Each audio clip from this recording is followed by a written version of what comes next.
Good morning, everyone. The Department of English, Holy Cross College, in collaboration with Cape Comorin Trust, India, finds immensely proud and delighted in organizing the International Virtual Conference on the topic Cultural Studies. This conference brings together the ideas in the field of sociology, anthropology, political science, and history.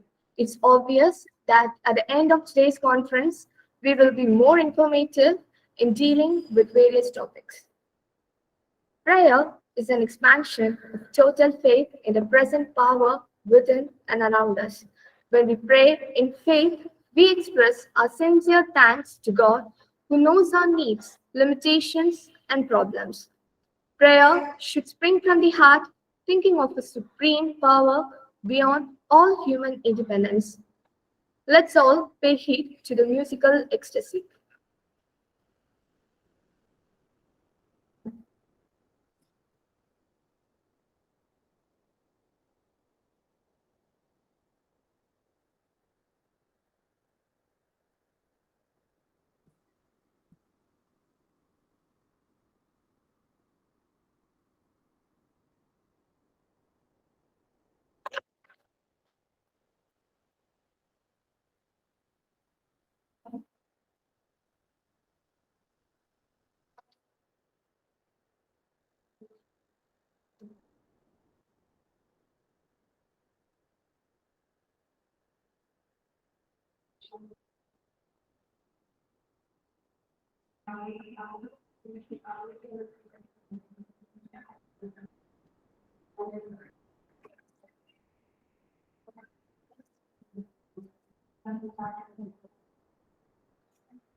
One friend we have in Jesus, all our sins and griefs to bear. What a privilege to carry everything to God in prayer. Oh, what peace we often find. All needless pain we bear. All because we do not carry everything to God in prayer.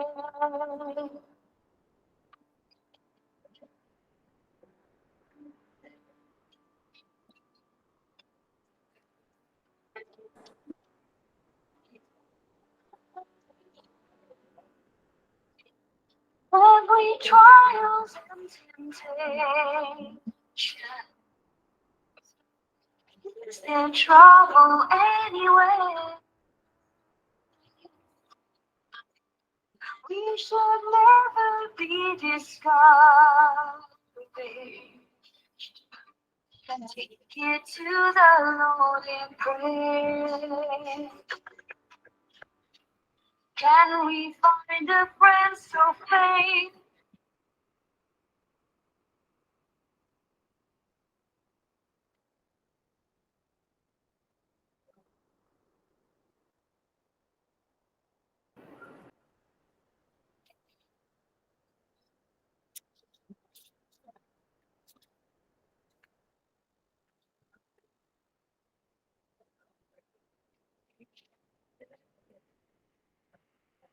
A warm and sincere words of welcome.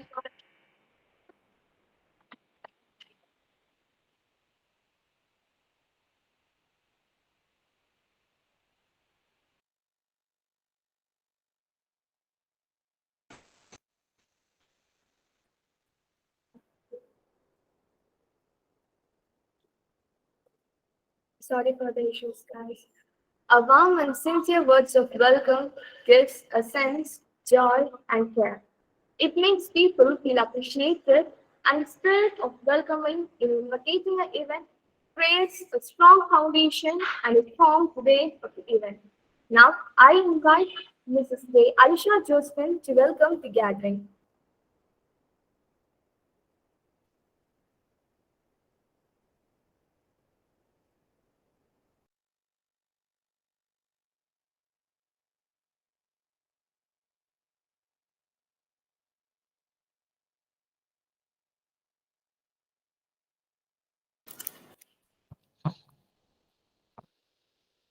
Good morning, dear ladies and gentlemen. I am pleased to welcome you all and thank you for joining with us for the 2 days International Conference on Cultural Studies. First of all, I pray to God to shower all His abundant blessings on us for the successful completion of this international conference. I am delighted to welcome our Honorable Secretary of Holy Cross College, Dr. Sister Mary Hilda, and the enthusiastic Principal Dr. Sister Sahai Selvi. And with a thankful heart, I welcome our Vice Principal, Dr. Satya from the Department of English, who will felicitate the gathering later. I am immensely blessed to welcome our Head of the Department of English of Holy Cross College, Ms. Maria Helen Genova, who positively motivates us and encourages our coursing family to indulge in various research activities. I sincerely welcome the President of State Farmering Trust, Dr. R.S. Regin Silvers, for shouldering with us to conduct the International Virtual Conference. Next, I would like to welcome the keynote speaker, Daya Disnayake. He is a novelist, a poet from Sri Lanka. He is a bilingual novelist. He started his writing career by contributing many articles to the magazines for the Sinhala paper and he won the State Literary Award for the Best English Novels for 3 times. He was celebrated as the first Asian writer to publish in an electronic format. Altogether, he published 11 novels in English and 6 novels in Sinhala. He even completed a critical study of the Emperor Ashoka. He has presented 35 papers at the international conference on themes of history, religion, environment, and literature for the past 60 years. It's a privilege for us to welcome such an eminent personality for this international conference. I welcome you, dear sir. I also welcome the plenary section speakers and the paper presenters from various countries. It's my honor to welcome our dear students. I request all the students from across the country to make use of this 2 days international conference. I cordially welcome one and all present here.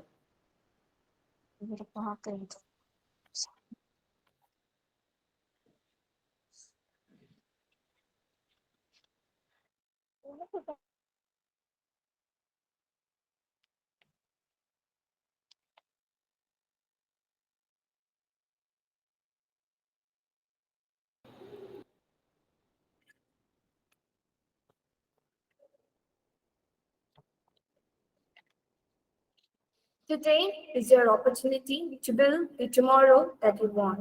It's a time to acknowledge the talent of our brilliant students and influence them towards their goal. I would like to invite Dr. P. Satya, Vice Principal of Holy Cross College, the eminent faculty of English Department, to felicitate the gathering.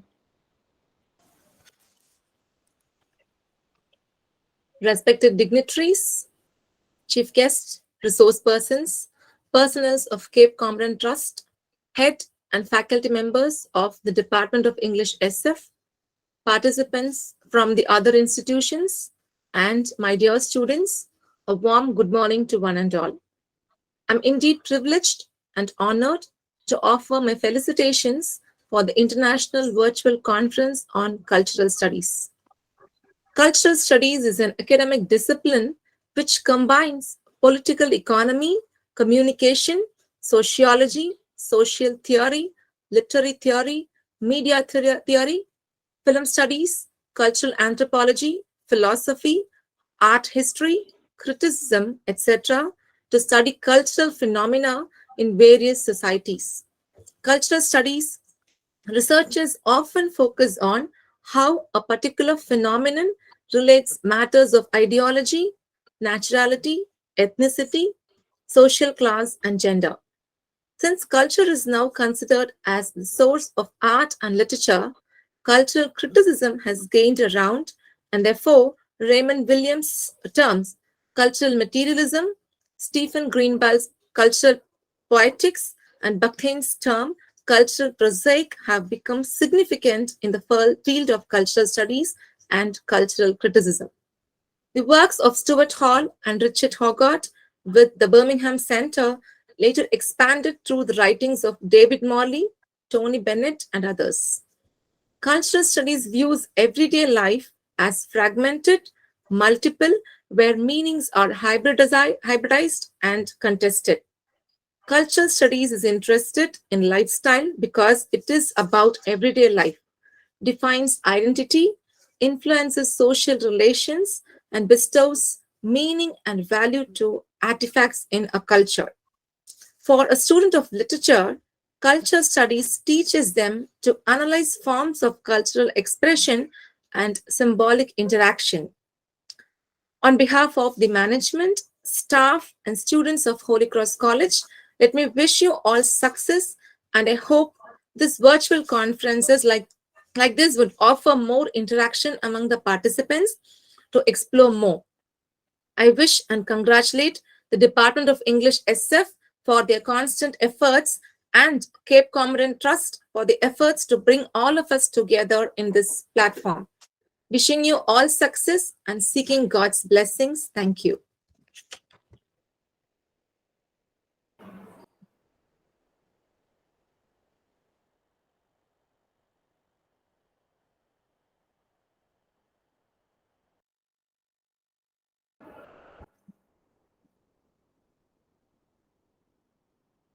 Thank you, ma'am.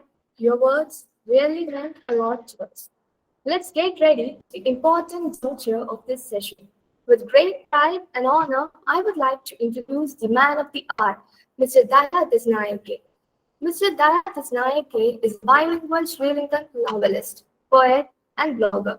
His work spans a critical study of King Ashoka, and he has written 9 novels in English and 6 in Sinhala. He has also written collection of poems, numerous articles, journals, and magazines. He is the author of the first e-novel in Asia, The Sadhu Testament, which was published in the year 1998. He is the only Sri Lankan writer to receive the Sri Lankan State Literary Award for the Best English Novel continuously for 3 times.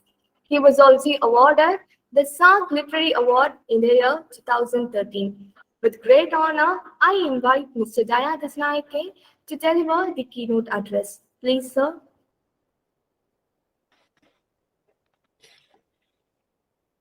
Thank you, Alicia. And may I first thank Dr. Regin Silvest and the organizers for inviting me for this occasion and giving me the honor to make a short address of what I think about culture and cultural studies and my views from Sri Lanka.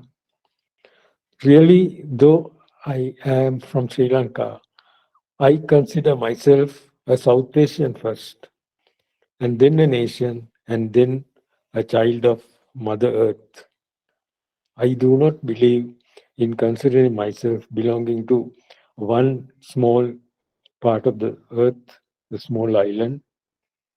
So, my greetings to all our fellow South Asians and our fellow human beings around the world, whoever is listening. So, the topic is cultural studies. And I would like to talk about the digital technology which has created a new culture, which we could call either cyber culture or digital culture, or we could call it a new civilization among Homo digitalis. But it is not the concept we inherited from the West, which is Eurocentric and anthropocentric, because we don't have a word equivalent to the Western term culture. Maybe what we should talk about is the word that is used around South Asia, Sanskriti, which covers much more than the word culture or even civilization. Because there is confusion between culture and civilization when we use the Western terms. And some people saying that culture is not civilization. And the other way, I look at civilization also as an enemy of culture as a role. But culture, from the Western sense, is not a monopoly of the human beings. That's why I said it is an ethnocentric term. It was Professor Andrew Vision at the University of St. Andrews who uh, argued that culture is a term that can be associated with all living beings. He was talking about all animal life, but perhaps though we don't know, maybe even in the plant, among the plant lives, there could be some kind of culture as we define culture in the world today. And when we talk of civilization, because which is sometimes considered as equivalent to culture or an advanced form of culture, but culture or civilization, and when we talk of civilization, we have to accept the argument that was presented by Edward Carpenter somewhere about over 140 years ago, who wrote a book, Civilization, Its Course and Cure, where he said that there is no cure for the illness that is called civilization. And we have found it throughout history because that is what happened to almost all the so called civilizations, which died the natural death over the course of time. So, even our civilization, what we consider as civilization, we don't realize that it is sick and how sick it is. And that is why we have to be careful when we use the term civilization. Because civilized people, we judge it differently. Because we consider men who are men and women who cover their bodies with some kind of clothes as more civilized than people who do not wear clothes or who do not cover their upper bodies. So we think we are more civilized. But when we look at the animal world, what we see is that human beings are the only animals who cover their bodies with clothes, who are ashamed of their bodies to expose it in public. So that is why we find that civilization probably we have to think twice about what we mean civilized. And when we look at history, throughout history, we find that invaders of any culture, any country, has always been less civilized than the people who were living in those countries already. That's what we found throughout history. The invaders are less civilized. So we have to be careful when we think of civilization and we consider ourselves as more civilized than others. That again goes into other forms of culture because now there are people who use cutlery instead of their fingers to have to eat their food. But are they more civilized than we South Asians, where we know there are no hesitation in using our fingers to eat? Then again, we have the difference between the haves and the have-nots. Are the haves more civilized than the have-nots? Just because they live in good houses, just because the have-nots live in mud huts or in caves, are they less civilized than those who live in huge palaces? So there again, we find that inequality also confuses us about our culture and about civilization. That is why I want to talk about cyber culture, which eliminates all inequality among all people. Because in cyberspace, we are all equal as long as we have access to digital technology, which is also now becoming more common, more affordable for everybody. So then we have to think of uh, cyber culture in a totally different concept, where all are equal there when we meet in cyberspace. So when we talk of culture, we have another issue because man considers culture is superior to nature, but it is not.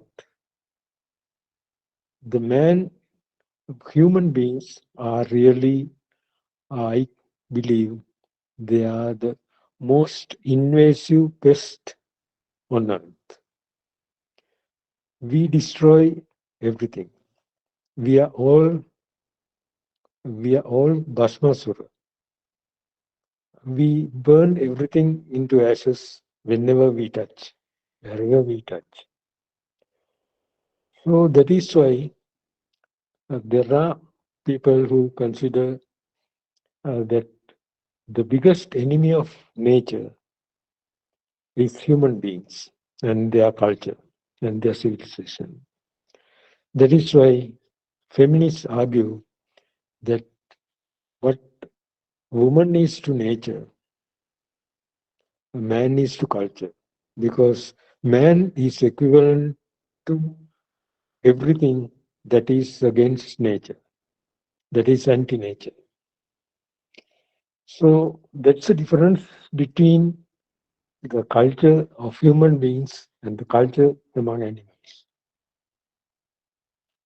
So when we touch on literature also, we today talk of colonial and post-colonial literature. But that is because again we are thinking of our writing, our creative works as literature. Because we have forgotten the term used in South Asia, the term Sahitya. Sahitya covers much more than the English term literature. And this cyberspace is what is helping us to gain what Rabindranath Tagore called Vishwa Sahitya.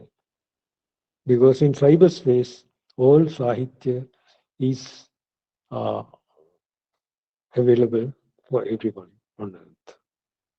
And when we talk of cyber literature, then we can relax because now a few decades ago, people were talking about the death of literature, that less people are committed to writing, committed to reading, that people don't read anymore. But that's not true because the latest studies find that people in India read more books than people in most of the countries. So that is increasing because now with cyber literature and with e-books, more books are available, more reading material is available, and more writers can share their work in cyber literature. But when we think of literature in the Western sense, then the critics and the academics become barriers to creative writing because they impose all kinds of conditions. And probably that is why we do not produce any real masterpieces today. We don't have anything to reach the works done by people like Kalidas or all the great writers from South Asia today. That's why we don't have real masterpieces because everybody is going for popular books, good books, because it is now dominated by the business mafia. The real good writers don't get an opportunity to publish their books, or even if they're published, they don't get distributed all over. So, cyberspace, cyber literature opens the door for anybody to write, anybody to share what they write, and anybody to enjoy what everybody else writes. And that is cyber literature reminds us of the saying by the Mali tribe of Bambara people who had the saying, words have no legs, yet they walk.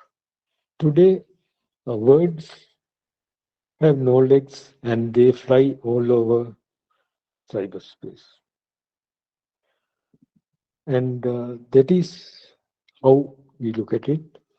And then another aspect of cyber literature is we have created cyber literacy, where we do not have to learn to read and write.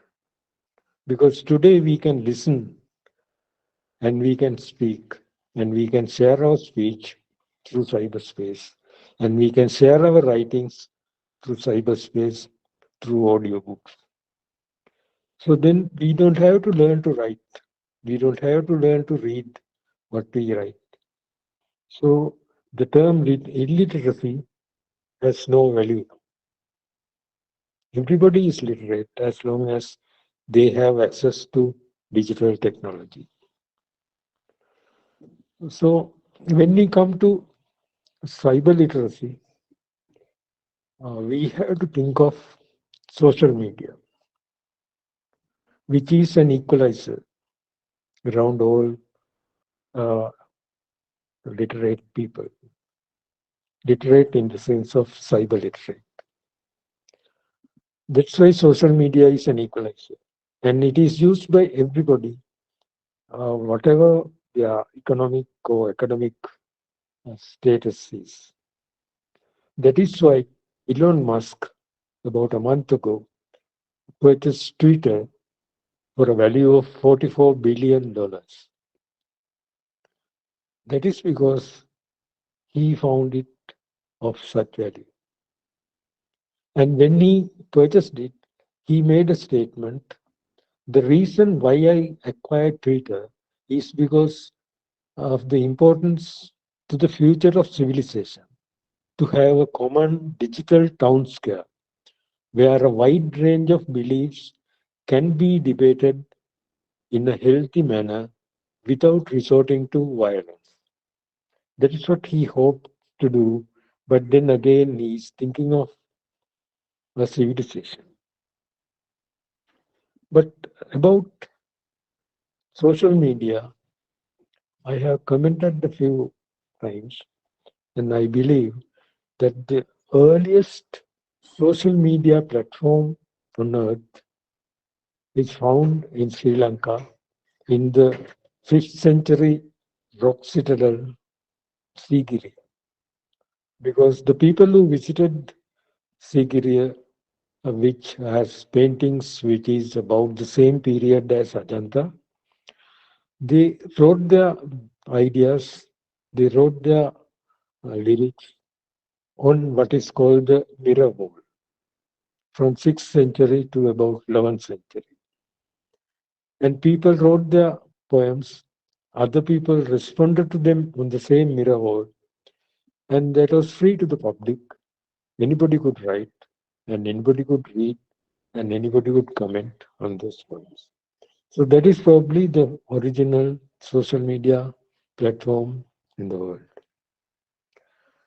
So the social media also opens the door for us to discuss about what is called open source literature, because I don't believe in copyright. So I like the platform used, which is called copyleft and then Creative Commons, because I believe that we should share whatever we create, like our ancient writers, artists, sculptors, painters. They shared whatever they created with everybody. We still enjoy them. But unfortunately, some of them, uh, though the original creators didn't expect any financial benefit from them, people still make money out of them. People, either state institutions or private institutions, they charge money from people who want to visit such places. They charge people to visit Ajanta, Ellora, and they charge people in Sri Lanka to visit Sigiriya. I think about $25 from a visitor for what people created and people enjoyed free all this time. And even about literature, even though people uh, didn't expect to make money, even now people hold copyright for publication of ancient books, epics, even religious books. Even religious literature is sold at a price and people make money out of it. But when we talk of copyright, we remember the sayings made by ancient people that there is nothing new to write today, because whatever we are trying to write now has been written by somebody else sometime in the past. It is mentioned even in the uh, Bible, even in the Ecclesiastes, it says, what has been is what will be, and what has been done is what will be done. And there is nothing new under the sun. Is there a thing of which it is said, see, this is new? It has been already in the ages before us. So, how can we claim a copyright or patent for anything that we create now? Because it has been there all this time. That's why I believe in free e-books or electronic books or digital books, whatever we call it. That's why I decided to publish my novel in 1998 as an e-book. And I found that it's the first e-novel from Asia. Then I also shared my single novel in year 2000 as first single e-novel in the world. But e-books are now with us to stay. It's the dream created by Michael Hart in 1971. We celebrated 50 years of the e-book last year, and with Project Gutenberg. And now there are so many uh, institutions, organizations, websites offering free e-books to everybody. And I think India is leading that way with Digital Books India. I think they have over 1 million books available for anybody to access in from anywhere. And universities are also taking that step. University of Chicago, I think, has been a leader that way. They even have e-dictionaries for many of the languages from South Asia. They even have a singular to English dictionary at their website, U Chicago. So, sorry, National Digital Library India claims they have 72 million resources available on in cyberspace. That is why when I wrote my book on Ashoka, I did not have to purchase many books. I did not have to visit a lot of libraries, either in Sri Lanka or in India, because I could find almost all the books that I require. I found e-books, copies of those books. So that is why I really had been able to do that book that way. Because and using an e-book is very much easier. Whatever people say of having a printed book in their hand or reading a printed book and all.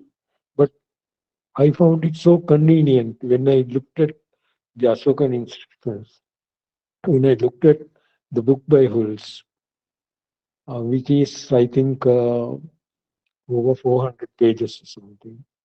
With the e-book, I can refer to anything. I can just search for it momentarily and just find it without turning pages, without going through an index.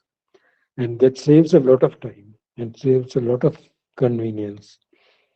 And those are the advantages that I believe in cyber literature in ebooks. And that's why I feel that it is an equalizer for everybody. And from ebooks, we have now moved to audiobooks, or we may call it ebooks. And that is what we are leading from orality to tertiary orality, where we don't have to learn to read and write, where we can listen. And audiobooks have a great advantage. It equalizes not only the haves and have-nots, but also people who are visually handicapped. Now they don't have to worry about learning Braille or getting someone else to read to them. Or they can dictate their work onto a digital equipment, even to a Android phone, and then have it written, have it printed, or do whatever, or they can listen to books, and that is a great advantage. It's an equalizer even when it comes to religion, because now all the religious texts, all the sermons, whatever the religion is, are available as ebooks and as audiobooks. There is a website, Learn Out Loud. It's for free listening of all religious texts and many ancient books, including Ramayana and the Buddhist Jataka stories and all that. So people don't have to strain their eyes reading something when they can listen to it. And listening to something also improves our listening capacity, our concentration, and our memory. And as I mentioned, we can use copyleft and Creative Commons to share our work, and we can be true human beings that way.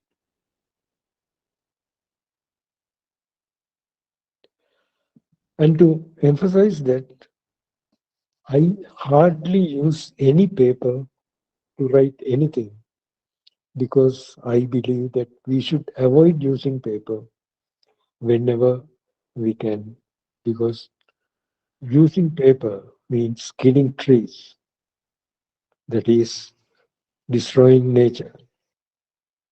And that is why I really am happy to join webinars, because this is something I try to promote for over about 2 decades.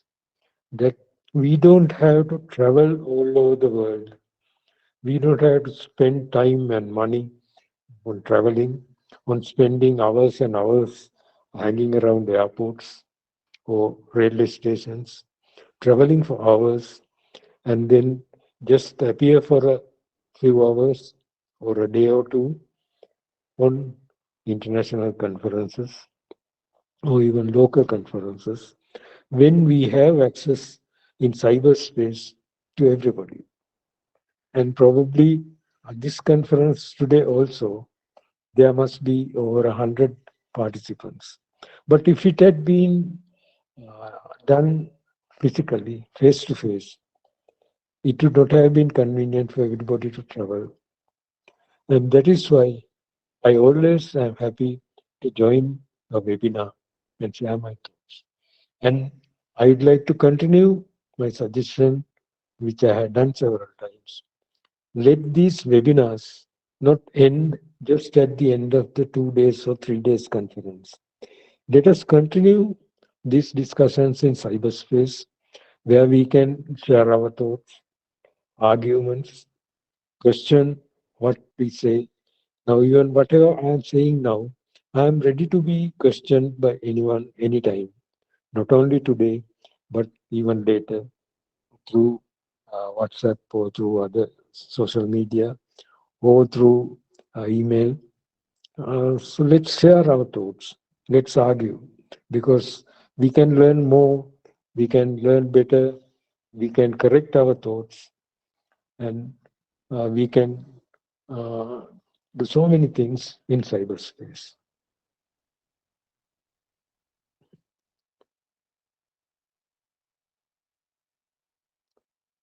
So, if I may conclude my little ideas on culture, the future could be man could be illiterate once more, and he all he has to need is a phone or a handheld device, and which will do all the writing and reading for him. And through technology, all man's so-called intelligence, we are going back full circle to the oral society we had millions of years ago. Let us hope then, in the same manner, we could go back to the more civilized, more peaceful world of that oral society, a world without discrimination and a world without conflicts. Because conflicts arise because of our failure to communicate with each other. We have so many barriers. We have the political barriers, we have the geographical barriers, we have language barriers, and barriers created by different religions. But if we can have open discussions, if we can break down all those barriers, we will have no more conflicts around the world. We'll have no more wars, which lead to hunger, death, and devastation. So let's hope for a more civilized, more peaceful culture through cyber culture. So that our new culture will be one with nature and be more civilized. Thank you for listening. Thank you all.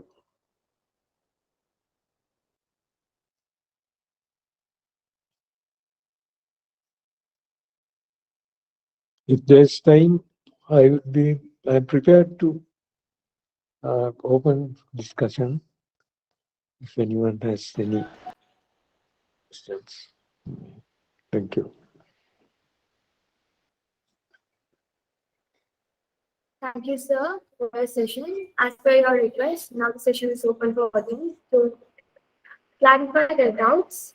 You can turn on your mic for asking questions or either post your queries in the message box.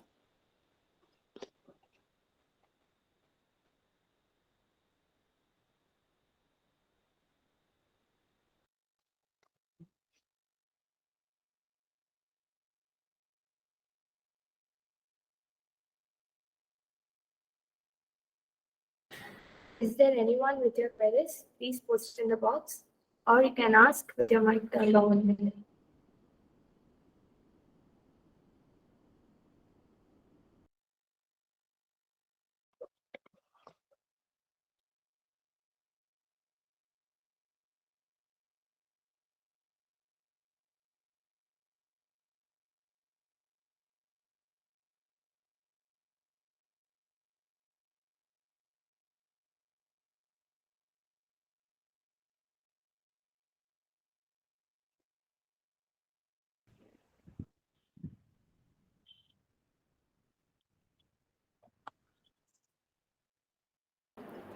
Once again, a kind reminder for asking your doubts, you can switch on your mics and ask it straight to the sir or either post it in the message box.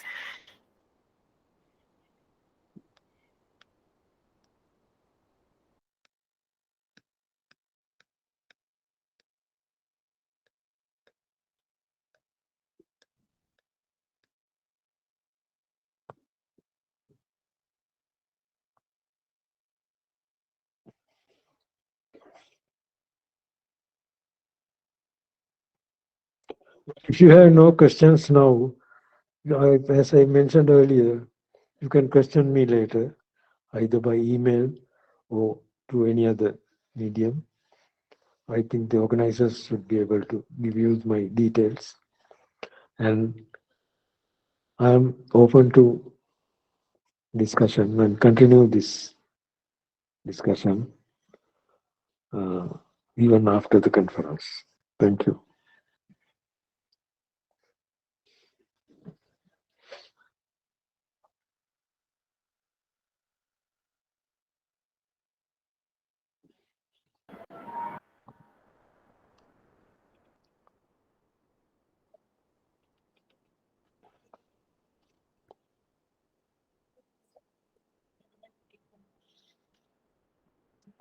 Good morning, sir.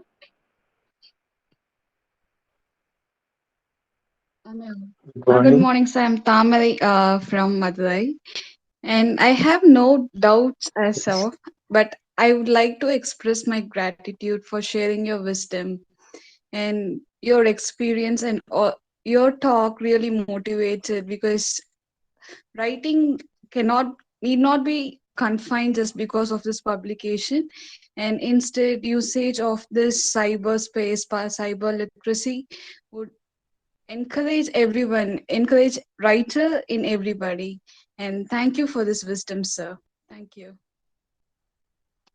Thank you. And you can publish on your own. You can create your own website like I did. That was in 1998. I created my website. But you can also publish. There are a lot of online platforms where you can publish free and where you can share your ideas.